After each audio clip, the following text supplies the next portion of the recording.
Hi and welcome to Greedy 3D. Well, today we're going to be making the cap. We're going to make the Malik's 3D Design Legend Edition Captain America. I'm going to go through the process as usual, but I'm going to concentrate a lot on the painting today. I've been asked by a few people just how do you paint the smaller models. So we'll go through it. Some tips, some hints, hopefully, that I've picked up along my journey. I am no expert at painting, but you pick up things as you go along. So we'll have a little chat about that, and we'll have a look at where you get it from. We'll have a look at the print. We'll have a look at the painting process especially. So hope you enjoy it today, and let's see how we do this man here.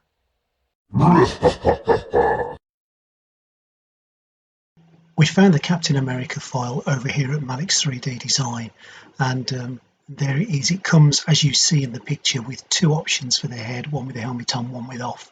And this is the file that we've purchased. The cost of this was £12, and as you can see, it also comes pre-supported for a resin printer if you need that. I haven't used that option. I've just printed it at 100% its original size, but yeah, lovely looking bit of kit. So let's print it now on the Elegoo Mars Mono 2 and see what it looks like when it comes off. Let's check out some of the detail when it comes off, and then we will go through the painting process.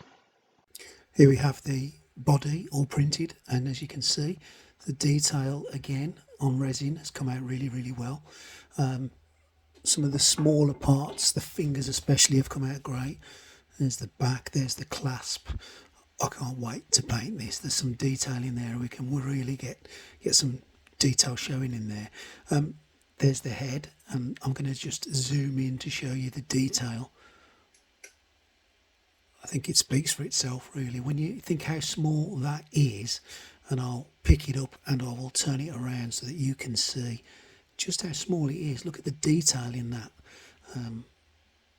Amazing, really amazing. Resin, as I've said, and I'll say again, is the way forward for small prints.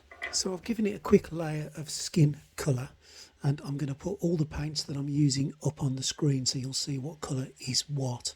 And if you just there look in the background, you'll see there is a wet palette, and they're freely available over on Amazon. I suggest you get one of these if you're going to be painting miniatures. They're really good to keep the paints wetter for longer so they don't dry out. You can mix them easier, as you can see there, and just shade it in. Now what I've done over the layer of basic skin tone, I'm just adding a little bit of pinks in there, and I'm just picking out where the areas of the face would be a little bit different, where the shadows would rest a little bit differently. So just above the eyes, below the eyes, in the folds between the nose and the edge of the lips, in the creases of the neck. I'm just adding a little bit of difference to it, just a little bit of shade, just to make it look a little bit more lifelike. I took a dark purple, and again that is to just low light the nasolabial folds between the nose and the lips, the places just below the eye where natural shadows occur. And I'm going to just touch up the ears, and I'll touch up the little bits around the side of the lips. And by doing that, you just add a little bit of depth into the face. If you just kept it one basic skin tone, it would just look bland. And if you look at your own face in any kind of light really, you can see that it's all sorts of shades of colours and different degrees of pinks and reds and browns and purples. So I'm just giving it a further touch up now, just to go over some of the areas that maybe look a little bit too pink or a little bit too purple. And the brown now for the hair. So obviously Captain America's got quite mousy coloured hair. That's a little bit darker. So what I'm going to do once I've done all this is just touch it up with a lighter colour, which we'll show you in a bit. But now it's just a case of a very fine brush and picking through the hairline and picking through his beard, and just trying to make sure you keep off all the skin as much as you can. You can always go over stuff if you get it wrong, so it's not the end of the world, but you can see it coming together nicely.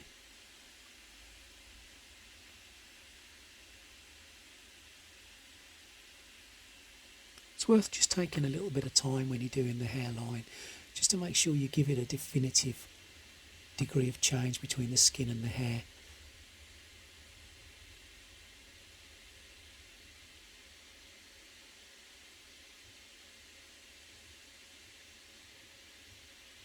And again, concentrating on moustaches, on the beards, just making sure you don't get any of the brown onto the lips. You really do need a defined finish around his beard. We're going to be adding a little bit of colour into that later, a little bit of greys, a little bit of yellow, because obviously hair isn't just one colour, there's lots of lights and shades in it. And that's the colour I'm using, skeleton bone, for the whites of his eyes. If you look at your own eyes, they're not actually white, they're just off-white. So a really, really fine brush, a little bit on the brush, and just touch it in there lightly. Now if you go a little bit over where you need to go, there's no drama there. You can just touch up the under, at the bottom of the lower lid and the upper lid. Again, it's not hard, but and you can see that's what I'm doing there, really, just using that little bit of purple and brown to just give some shadows under the eyes. I'm just putting some black on. Obviously, to make the eye, you don't just paint the blue, which is the colour of his eye, onto the white. You have to do a black circle first. So once that black circle is done, we will then take the blue paint and just do a tiny blue circle within the black circle, as close as we can, to just leave a little outer edge of the iris, which is blue.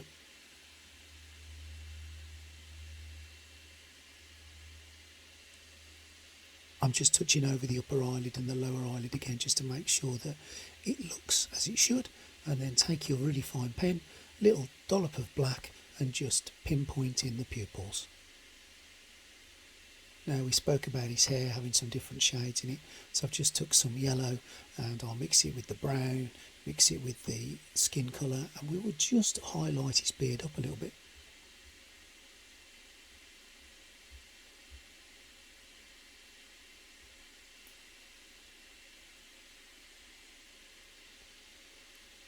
There we go, he's really coming together nicely.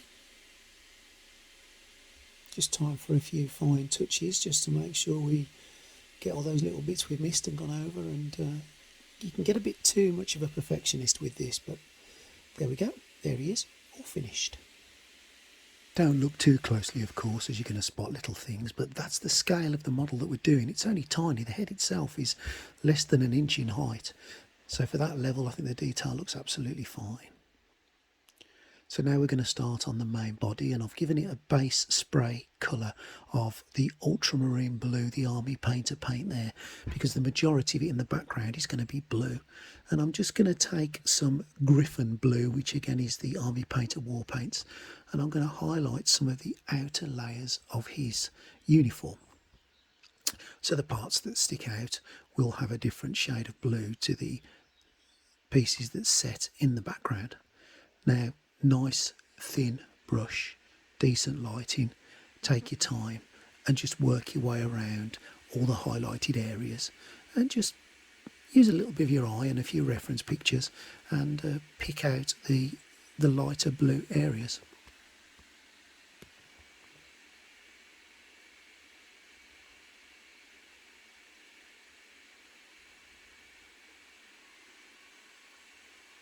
Takes a little bit of patience, a little bit of time,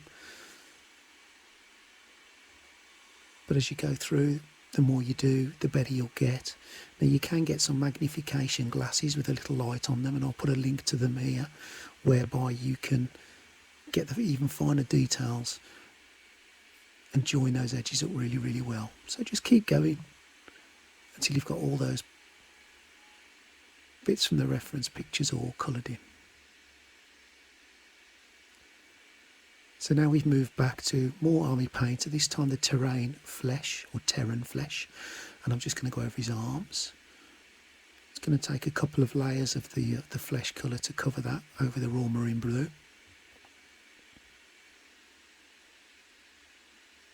Again, small brush, taking your time, decent lighting.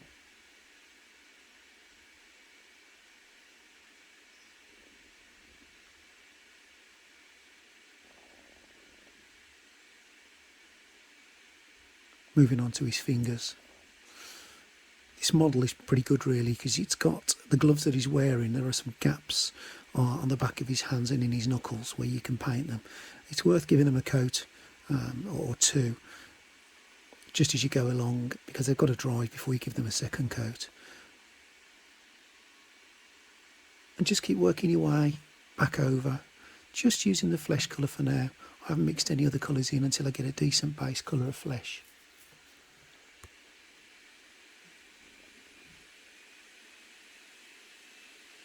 And what I will start to do is just mix in a few pinks, a few browns, and just add a little bit of texture and a bit of tone to his fingers and his arms. As you can see there, it's coming along nicely.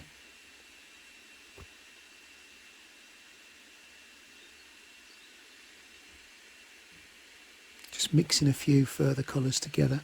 Again, some of the leather brown, some of the red, some of the terrain pink. And now we're going to move on to the section of his chest plate. There's two-tone colour to his chest plate. There's like a purpley colour, and if you can't find that colour that you like, then just mix your own. So it's a mixture of purples and whites. Just take your time, no rush.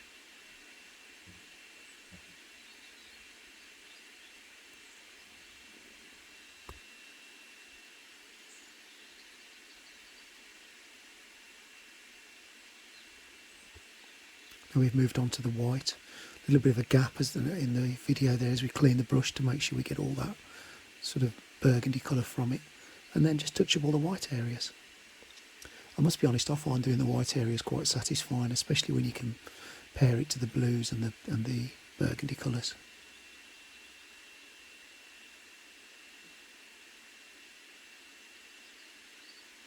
This is where your magnification glasses are going to come into their own.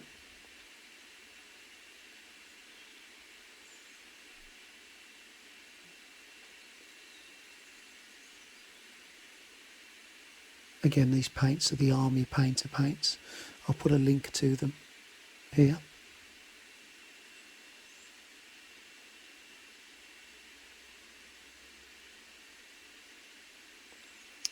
And now again, we're just going back over the arms, just mixing in some more red, some more brown, just low lighting the muscles and highlighting the outer part of his arms.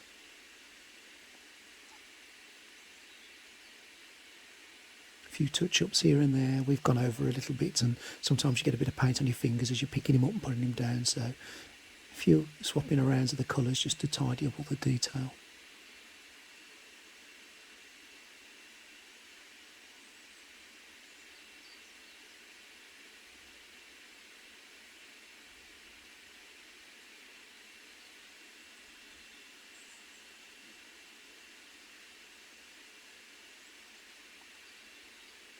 It's just backwards and forwards with it.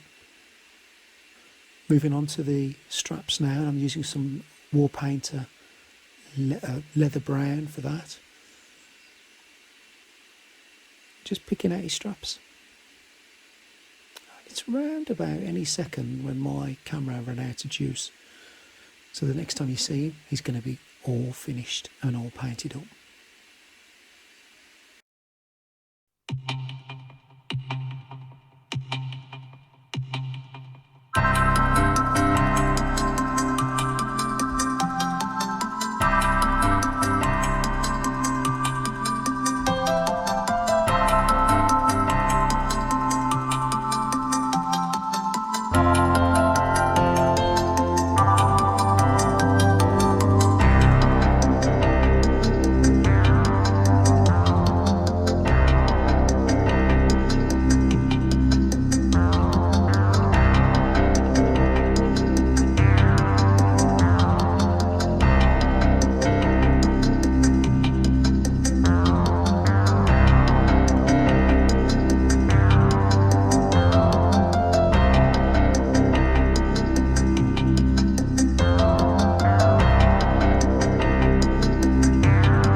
So there we go, cap's all finished, all painted, all done, and proudly now on display with the rest of the models. Hope you've enjoyed today. It's been a little bit different. We haven't really showed you any printing as such, but we've showed you the painting process, which I hope you really enjoyed.